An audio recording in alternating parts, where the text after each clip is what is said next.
What's good, everybody? Is your boy David again, and I'm back with another video today. So if you guys are new to my channel, please do subscribe to my YouTube channel, like the video, and comment down below. So, tapos na tayo kay JM De La Serna, yung 60s na mga songs na solo performance niya. Ngayon naman, punta tayo dito kay Mariel Montellana solo performance. Ito yung music of Debbie Gibson. Okay, so ito yung Jamil second anniversary concert pala. Okay, second anniversary concert pala to. Now, etong video na to, again, sorry. Okay. Na-play bigla. Anyway, etong video na to ay hindi sa akin. Okay, disclaimer ulit, kay Quiz KS po ito. If hindi kayo nakasubscribe kay Quiz KS, please subscribe kayo sa YouTube channel niya. Okay? So, nanghiram lang po tayo ng video. So, kuha niya po ito. Pumunta po siya doon sa concert. Okay? So, again, if napanood niyo yung solo concert na reaction ko ni JM, I mean, not solo concert, solo performance ni JM De La Serna na binigyan ko ng reaction. So, sinabi ko na po doon. Okay? So, don't forget to subscribe to Quiz KS YouTube channel. And if bago kayo dito sa channel ko, don't forget to subscribe to my YouTube channel as well. And you can follow me on my Facebook, on TikTok, and on Instagram, David Lanias. Okay, so with no further ado, let's jump right into the video. Let's go. Pero JM, Oy. speaking Ay, welcome back. Welcome to me. Lalamig na kasi po ako. Matchy-matchy sila ng outfit, very colorful. Diba? Katulad ni Admin Casey, masarap talaga ma-in-love. Ang sarap ang sarap kumanta ng love songs at ang sarap i-enjoy ang music, lalo na kapag kasama mo ang mga taong napakahalaga sa puso mo. Tama. Every era has its own kind of princess, di ba? And we have one here tonight. Palakpakan naman natin. We have one here tonight. Itong taong ito, ay syempre mahalaga po sa puso ko. Sa puso nating lahat, no? And, of course, bring us the timeless hits of one of 80s pop sensations. Let's go. Here's the proper singer herself, Mariel Montellana. Palakpakan natin po. Thank you, JM. Go, Mariel! Sabayan niyo po ako, ha? Ganda ng ay, di ba, recently lang na nagpaikli ng box si Mariel, no? So, parang extension to, and bagay sa kanya. Very pang-concert talaga yung datingan.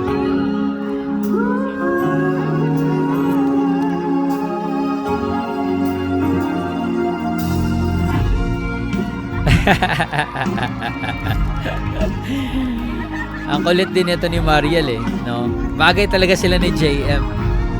Makukulit.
Alam yung si Mariel kasi pag bumirit siya hindi masakit sa tenga, no? Kasi may mga singers although they're really good at singing, talagang mga power belter sila. But for some reason there are few singers I wouldn't want to name some of them. No? Pero meron talagang mga singers na parang pag bumirit masakit sa tenga, no? Well, maganda naman pero for some reason may ano talaga may ano sa tenga, no? But Mariel is very different, no?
Alam yung boses ni Mariel, I could listen to it all day. Kasi yung quality ng boses niya, very classic, no? Yung tunog niya, the character of her voice, very classic, no? And para siyang yung sound trip mo every Sunday afternoon, no? Na naka-loop lang, no? Ganun. Very relaxing, no? Calming.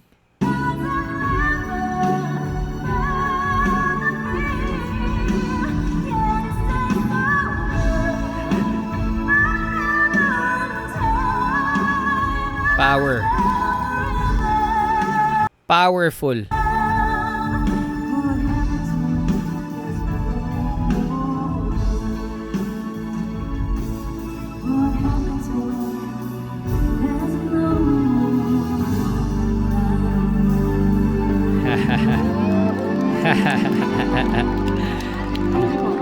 Nice. Okay. So I suppose ito yung last song niya for this medley.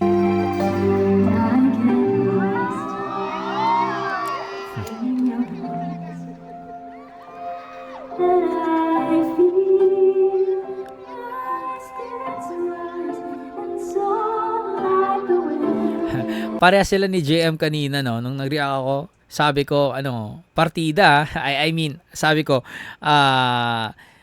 partida. Ang galing ng pagkakanta, pero very, interactive sila sa, audience, no? May interaction talaga. Pakaway-kaway, pangiti-ngiti, no? Ayun, no?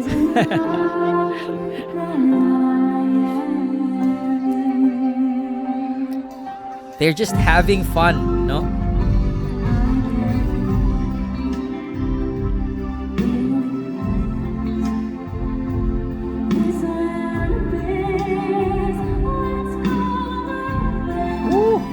Beautiful.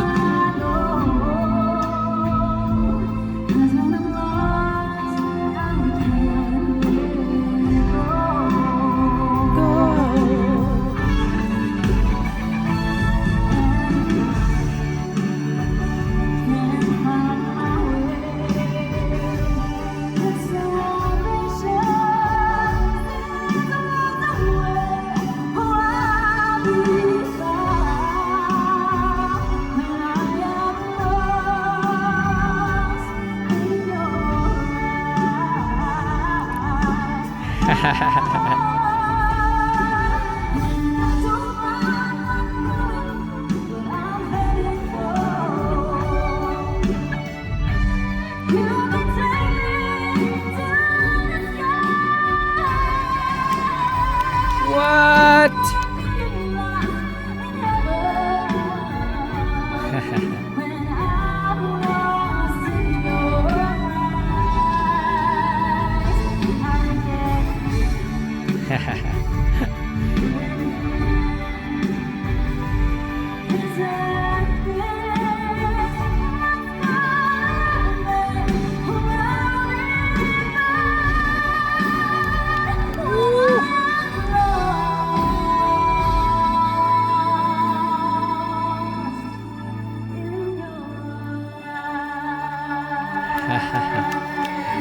Nice.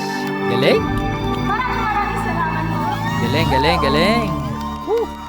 Palakpakan natin, nag-iisa mo yung mga Galing. Okay.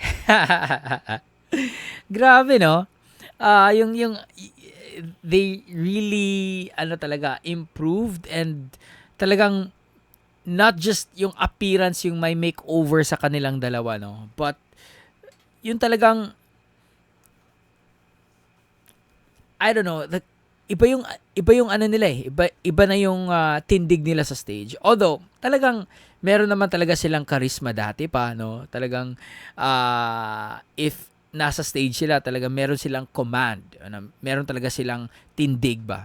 Pero right now, parang ano lang, very relaxed, but makikinig ka talaga, no? Sobrang gumaling. Maybe because of, yung suporta ng fans, no? It really boosted their confidence, no? And parang sky is the limit, no? Nung ano nila, nung confidence nila, no? Pareha sila ni JM. They're just walking slowly, no? Talagang yung stage, tawag doon, yung di naman stage presence, but the way they handle the stage while performing, no? And yun, nakikipag-interact sa audience, no? And hindi pa naaapektuhan yung pagkanta, no? Sobrang galing, no? And I think that nasa peak na talaga sila, no? Maybe not yet sa peak, but almost there, no? So kailangan natin silang suportahan. And ginanon lang, no? Ginanon lang ni Mariel yung medley na yun, no? Para sila ni JM talaga, no? They have the same character in terms of personality, and also the way silang kumanta, no? Sa singing, no? Andun yung swabbiness, yung ano pa, power, andun yung dynamics, no? They know when to modulate their voices para mas lumawak pakinggan, no? Mabigat pakinggan, and they really very sensitive, no? And very aware sila kung kailan dapat lagyan ng aggressiveness, and makikita natin at maririnig natin yan sa kanila every time they sing, no? So yeah, that's it. And wala nang masabi. Hands down. So hope you guys enjoy that one. Peace out, everybody. Much love. Stay safe, and God bless you all. Peace.